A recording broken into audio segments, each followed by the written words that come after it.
Will Russia be cast as peacekeeper in Kyrgyzstan? June 16, 2010.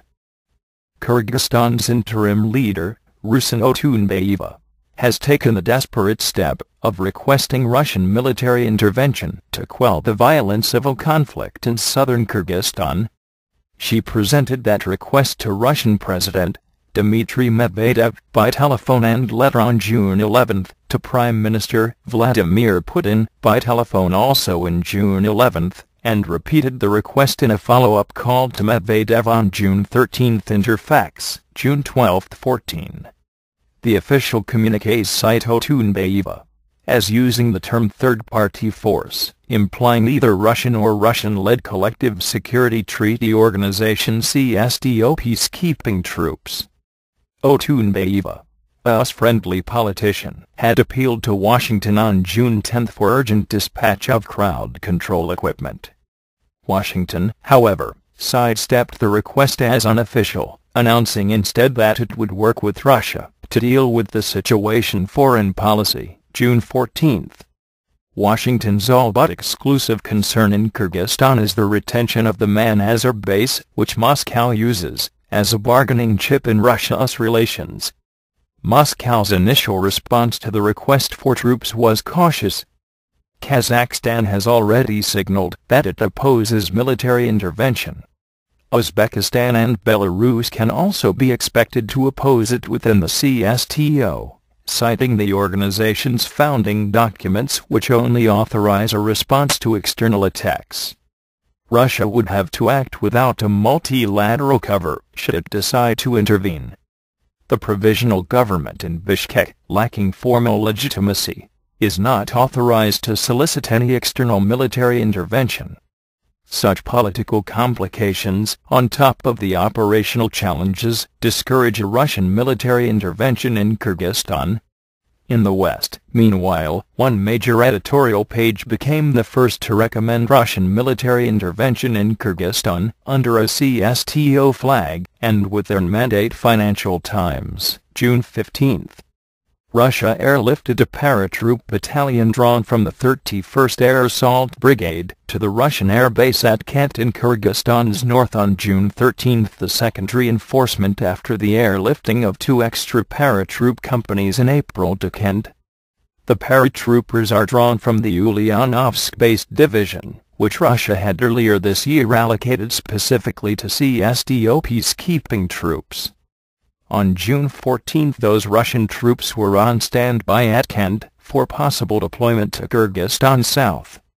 That same day in Moscow, however, a high-level emergency consultative session of the CSTO adopted a set of more restrained measures, essentially sending logistical equipment for Kyrgyz troops, but reserving the option of military intervention. Medvedev approved these decisions in his capacity as CSTO chairman. Characterizing the situation in Kyrgyzstan intolerable, he urged the Kyrgyz interim authorities to act severely CSTO, but legally. Interfax, June 15. Although circumstances favor US-led political steps at this stage to forestall a possible Russian peacekeeping intervention in Kyrgyzstan, approval or tolerance of such an operation would cement a Russian monopoly on peacekeeping, and, generally, on order-keeping in the former Soviet territories. A Russian-led operation in Kyrgyzstan would consecrate that Russian monopoly with some finality. In terms of the post-Soviet Eurasia, a peacekeeping monopoly is one key ingredient to Russian sphere of influence building. Russia has exercised this monopoly de facto in Moldova, Georgia, and Tajikistan, and claims to extend it potentially CIS-wide through the CSTO. From 1992 to date, Russia has acted in that role with tacit Western consent, at times with implicit Western approval. But Moscow never received valid international mandates for those operations, and it acted, as a rule in the national capacity, unaccompanied by CIS multilateral contingents. Long before the August 2008 war, Russian peacekeeping troops in Abkhazia and South Ossetia were acting as occupying troops, and were used as initiators of hostilities in that war against Georgia.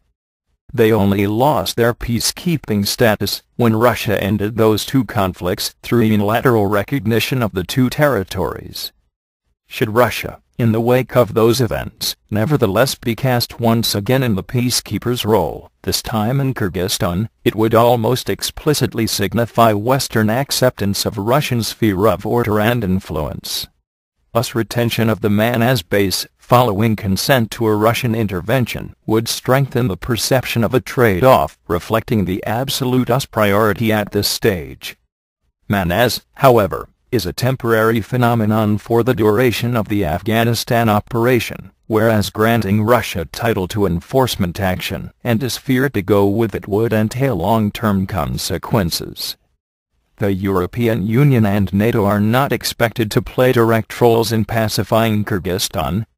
The EU is poorly organized in Brussels for such a role, its Special Representative for Central Asia serving simultaneously as Special Representative for the South Caucasus, and not residing in either.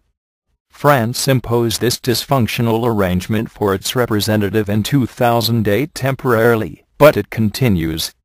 NATO has for several years recused itself from the role of a security actor in ex-Soviet territories eastward of the Black Sea. Beyond Western institutions, Kazakhstan is influential in its dual role as the chairman of the Organization for Security and Cooperation in Europe (OSCE) and a directly interested neighbor to Kyrgyzstan. On June 14, Yurmur Chertesbayev, the foreign policy advisor to President Nursultan Nazarbayev, publicly opposed Otunbayeva's proposal for Russian-led intervention.